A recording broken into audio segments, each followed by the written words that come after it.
Pernah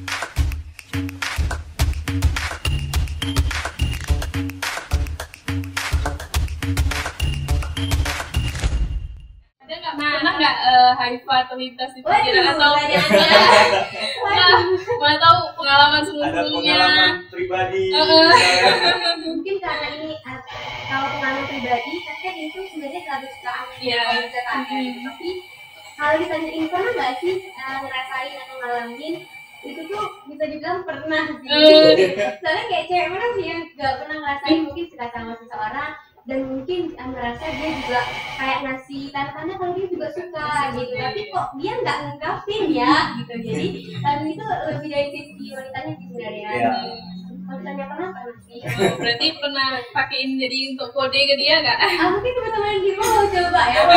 Kalian nggak berani kirim aja link oleh Haifa. Dari judulnya udah jelas bilang cinta padaku. Iya. Atau Bisa jadi diungkapin lewat lagu, diungkapin ya mungkin langsung. bisa dimasukin story gitu. Iya. atau prank TikTok kayak gitu ya. Boleh banget. Selain penyanyi kan Haifa punya usaha nih.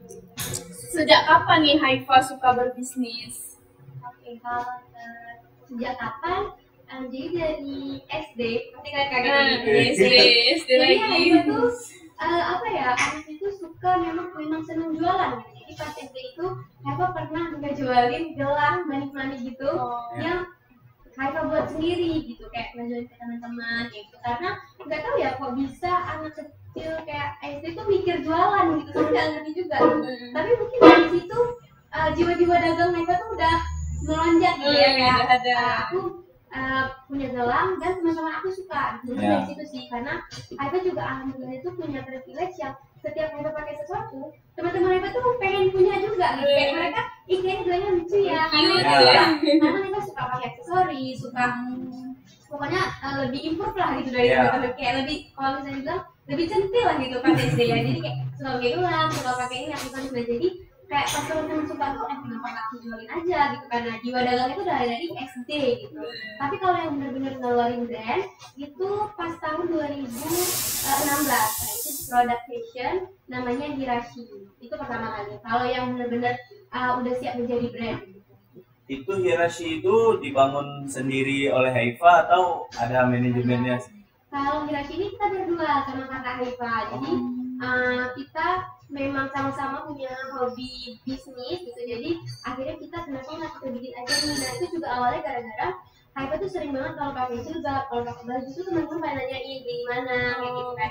Nah jadi kenapa nggak kita bikin aja brand yang sesuai dengan seleranya Haifa gitu. Udah tahu teman-teman juga seneng nih sama seleranya Haifa gitu, sama kamera juga sih. Dan jadi kayak dari segi model, segi warna itu semuanya itu ada selera kita pribadi, dan kita bikin sendiri gitu, kayak ngedesain sendiri walaupun kita bukan anak desain ya, nggak tahu dari mana ilhamnya, tapi kita senang aja kayak bikin model baju sendiri, terus beli baju sendiri, bahkan beli bahan kainnya sendiri ke pasar Aceh, dan akhirnya kita kasih ke tukang jahit di sini. Jadi kita memang pengennya si baju ini tuh diproduksi langsung di Aceh dan dibikin sama handmade lah gitu, sama penjahit di Aceh. Jadi pas ditanya, beli di mana jilbabnya? Ya punya sendiri. Kalau mau beli bisa gitu. Jadi kalau ada pertanyaan-pertanyaan tuh bisa kita jawab kayak ini punya sendiri gitu. Follow ya IG-nya gitu. Promosi. Berarti dengan kreativitas yang pertama tadi dari SD dan ada bakat untuk jualan, bakat dagangnya tuh cipta brand-brand yang sekarang.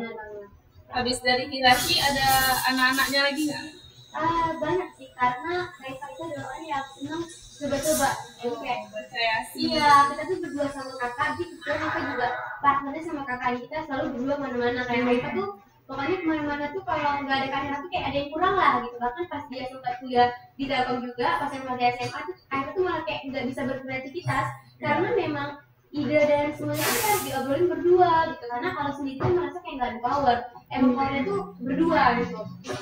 Jadi bahkan waktu di Bandung pun Haifa tuh setiap mau bikin baju baru Haifa selalu approve ke dia dulu, kayak nanya, Kak ini modelnya kayak gini gimana, warnanya ini bisa nggak gitu. Jadi kayak tetap di chat tuh kita terus ngobrolin masalah si Hirashi ini gitu. Terus waktu Haifa lulus waktu Haifa terus belum lulus.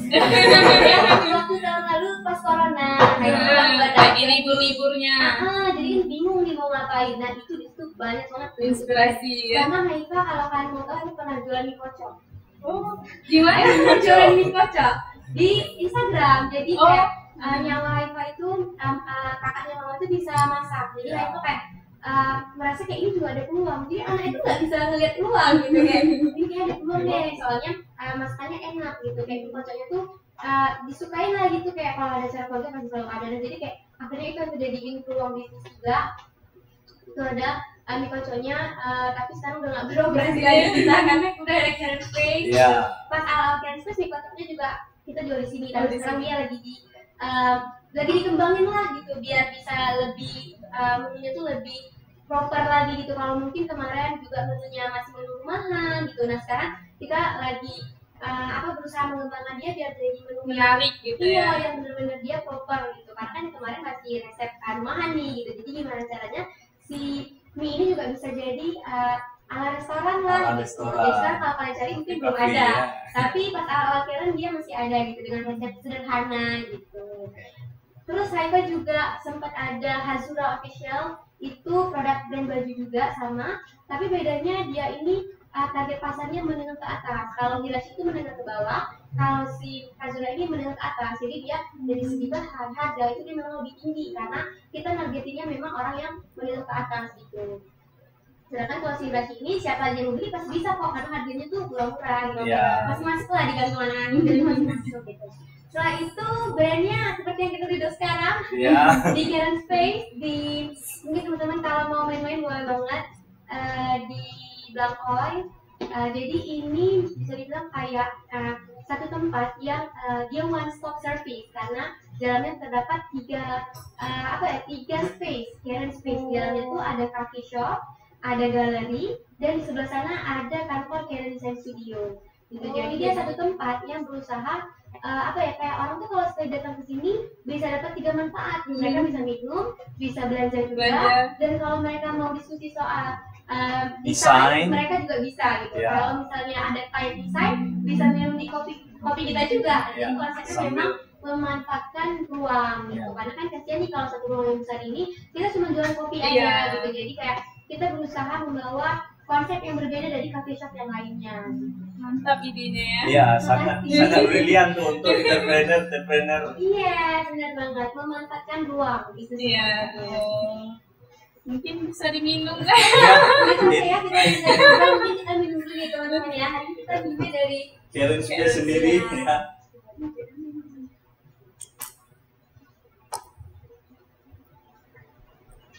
Gimana?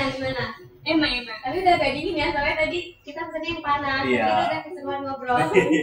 Mungkin Kak bisa dijelaskan nih, ini kenapa daun apa konsepnya nih logo. Oke, kalau misalnya konsep logonya sendiri itu sesuai dengan konsep yang ingin kami bangun atau yang kami terapin di Karen ini.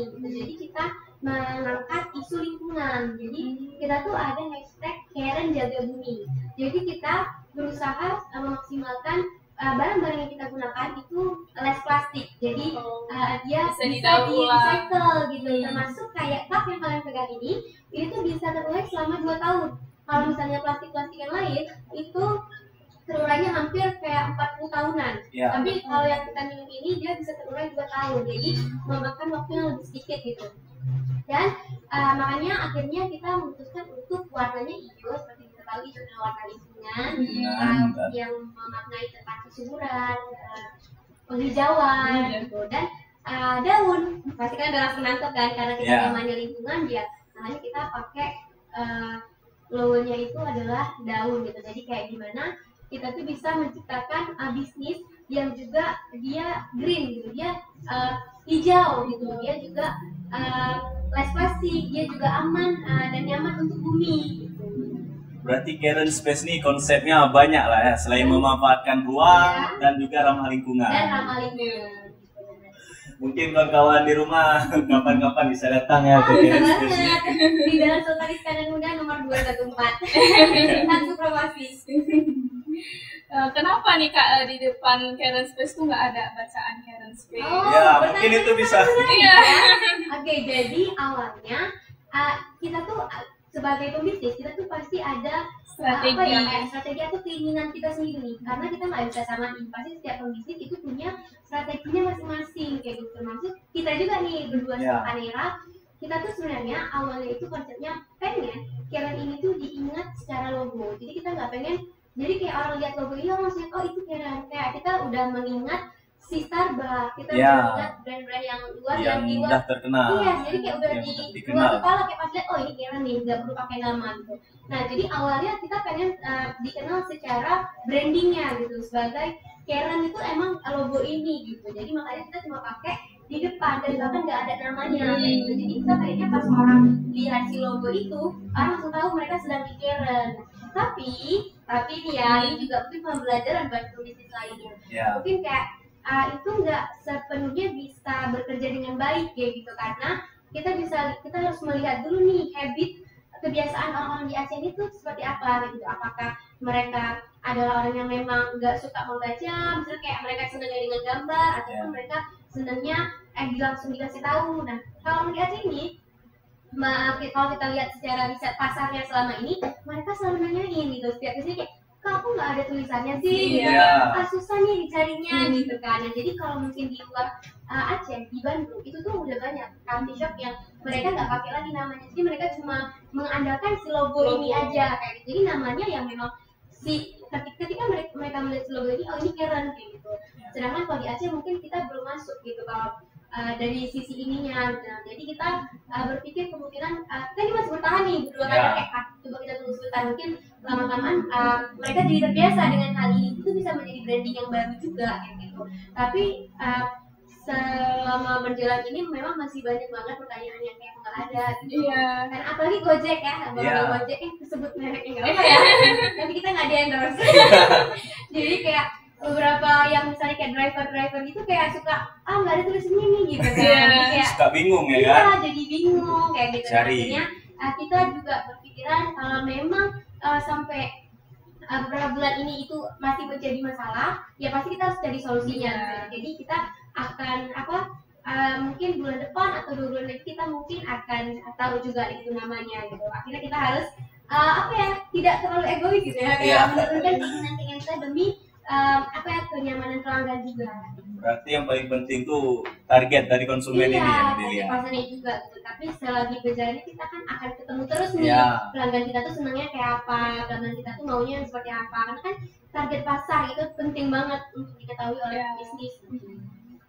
Kalau tadi tentang penyanyi gitu, itu kan disupport langsung tuh, support penuh dengan orang tua. Kalau tentang usaha ini ada nggak pro kontra atau emang orang tua juga support secara penuh? Kadang kan orang tua mikir, ngapain kau jualan? Mungkin kebijakan seperti itu banyak ya. Masih kayak apalagi kayak mungkin bisnis ini tuh masih kayak dipandang kayak ngapain capek-capek kuliah terus bisnis gitu. Tapi kita tuh di Telkom University kita tuh sebenarnya diarahkan itu bahkan 90% kalau bisa tuh menjadi pembisnis gitu. Jadi kayak kita ada kelas kewirausahaan kayak gitu. Jadi kayak kita tuh didorong memang untuk menjadi seorang entrepreneur gitu.